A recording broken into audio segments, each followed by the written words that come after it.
آج ہمارا پڑوسی، ہمارا بھائی، ہمارا رشتہ دار، یہاں تک ہمارے اپنے ماں باپ ہم سے پریشان ہیں۔ ان کی خدمت کرنے کا جب وقت آیا، اولاد نے اپنے اپنے ہاتھوں کو کھینچ لیا۔ عزیزان محترم، یاد رکھیں جس طرح آج ہم اپنی زندگی کو بسر کر رہے ہیں نا، ایک دن ایسا آنے والا ہے ہمارے رشتہ دار، ہمارے عزیز، ہمارے خاندان والے ہمیں بھی قبر کی گہرائی میں چھوڑ کر واپس پلٹ آئیں۔ میرے آقا نے ارشاد فرمایا، اے میرے غلاموں، میں آج تمہیں ایک نئی بات بتاتا ہوں۔ جب میرے آقا اتنا فرماتے تو غلاموں کی توجہ اور زیادہ ہو جاتی۔ پتہ نہیں سرکار آج کون سا پیغام دینا چاہ رہے ہیں۔ میرے آقا ارشاد فرماتے ہیں، اے میرے دیوانوں، جب کسی کا انتقال ہو جاتا ہے تو اس کی قبر تک 3 چیزیں جاتی ہیں، 2 چیزیں اس کی واپس پلٹ آتی ہیں، ایک اس کی قبر پر رہ جاتی ہے۔ عرض کرنے لگے، یا رسول اللہ وہ 3 چیزیں کون کون سی ہیں؟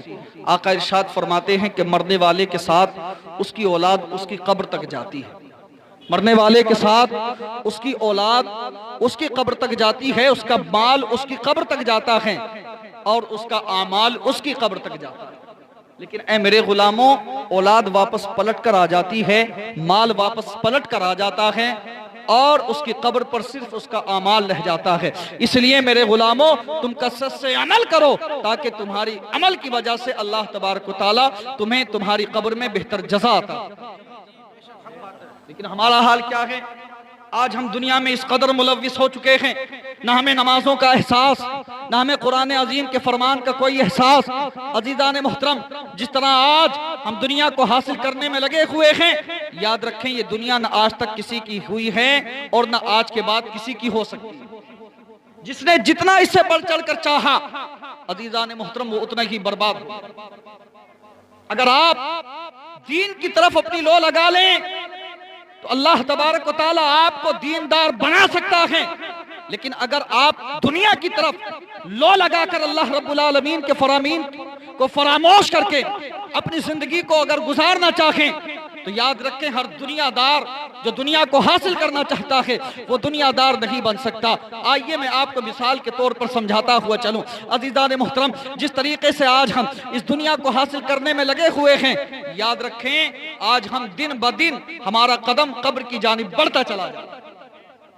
ایک بزرگ ہیں جو اس حکایت کے ذریعے سمجھانا چاہتے ہیں، اور وہ بیان کرتے ہیں کہ ایک چونٹی ایک راستے سے گزر رہی تھی۔ اس کا گزر جب اس راستے سے ہوا، عزیزان محترم، کسی کام سے وہ نکلی، اور جیسے ہی وہ راستے سے گزر رہی تھی، اس نے دیکھا اسے راستے میں ایک شہد کا قطرہ نظر آیا۔ ایک شہد کا قطرہ اسے نظر آیا۔ جب اس نے اس شہد کے قطرے کو دیکھا، دیکھنے کے بعد اس میں سے اس نے تھوڑا سا چکر دیکھا۔ اس کا ذائقہ اس سے پہلے اتنا خوبصورت اور اتنا لذیذ ذائقہ اس نے چکر نہیں دیکھا تھا۔ عزیزان محترم، وہ شہد کو کنارے سے کھانا شروع کر دیتی ہے۔ عزیزان محترم، کھاتی رہی، لیکن پھر اسے اپنا کام یاد آتا ہے، چاہتی ہے آگے بڑھنا، تھوڑی دور چلتی ہے، پھر اسے یاد آیا کہ پتہ نہیں واپسی میں یہ شہد مجھے کھانے ملے یا نہ ملے۔ واپس پلٹی، پھر شہد کھانا شروع کر دیتی ہے، پھر اسے کام یاد آیا، پھر اس نے قدم بڑھایا، پھر اسے اس کے نفس نے روک لیا، پھر واپس پلٹ کر آ جاتی ہے شہد کھانے کے لیے۔ اس مرتبہ اس نے سوچا کہ اب اسے کنارے سے نہیں کھانا ہے، بلکہ ایک مرتبہ پیٹ بھر کے کھا لیا جائے تاکہ باقی پھر میرا نفس مجھے اس کو کھانے کے لیے مجبور نہ کرے۔ اللہ اکبر! اس سے پہلے وہ کنارے سے کھا رہی تھی، اس مرتبہ وہ کنارے سے نہیں بلکہ اس نے قدم بڑھایا اور شہد کے قطرے میں چلی جاتی ہے۔ جب اس شہد کے قطرے میں چلی جاتی ہے، جب تک اس کا جی ہوا اس نے اسے کھایا۔ کھانے کے بعد اب اس نے چاہا کہ میں یہاں سے نکل جاؤں، لیکن عزیزان محترم، وہ پہلے کنارے سے کھا رہی تھی، اس لیے نکل کر واپس چلی جاتی تھی۔ اب وہ کنارے پر نہیں تھی بلکہ قطرے کے اندر ہے، کوشش کر رہی ہے نکلنے کی لیکن نکل نہیں پا رہی ہے، اس لیے کہ اس کے قدم چپک چکے ہیں، اس کے پیر چپک چکے ہیں اور اس کے پیر پھسل رہے ہیں۔ اللہ اکبر! کوششیں کی لیکن شہد کے قطرے سے نکل نہ سکی۔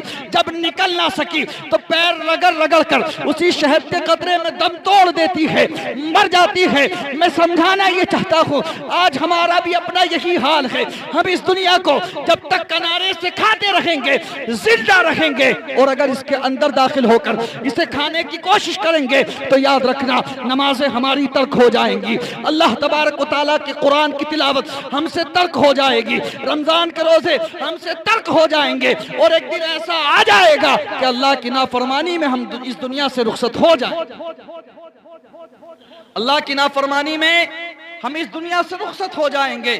عزیزان محترم، یہ علماء کی تقریریں اور یہ تمام علماء ائمہ جو آپ کو سمجھاتے ہیں کبھی جمعے کے دن یا کبھی کسی محفل کے موقع پر، تو مقصد یہی ہے کہ آپ دیندار ہو جائیے، دنیا دار نہ رہیں، اس لیے کہ قبر میں وہاں جانے کے بعد میں تمہاری دنیا کام نہیں آئے گی بلکہ تمہارا دین کام۔ قبر میں 3 سوال ہوتے ہیں، سب جانتے ہیں۔ پیارے آقا صلی اللہ تعالیٰ علیہ وسلم نے 1450 سال پہلے سوال بھی بتا دیے، اس کے جواب بھی بتا دیے۔ مجھے بتائیں ہیں کوئی اسکول، کالج، یونیورسٹی ایسی جہاں پرچہ آؤٹ کرنے کے بعد سوالوں کے جواب بتا دیے جاتے ہوں کہ جاؤ بیٹا اسے تیاری کر لینا، یہ سوال تمہارے آنے والے؟ کہیں نہیں ہوتا ایسا، اس لیے کہ اگر سوال دینے کے بعد اس کے جواب بتا دیے جائیں گے تو بچے پڑھنے میں دلچسپی نہیں لیں گے، اس کی تیاری میں دلچسپی نہیں لیں گے۔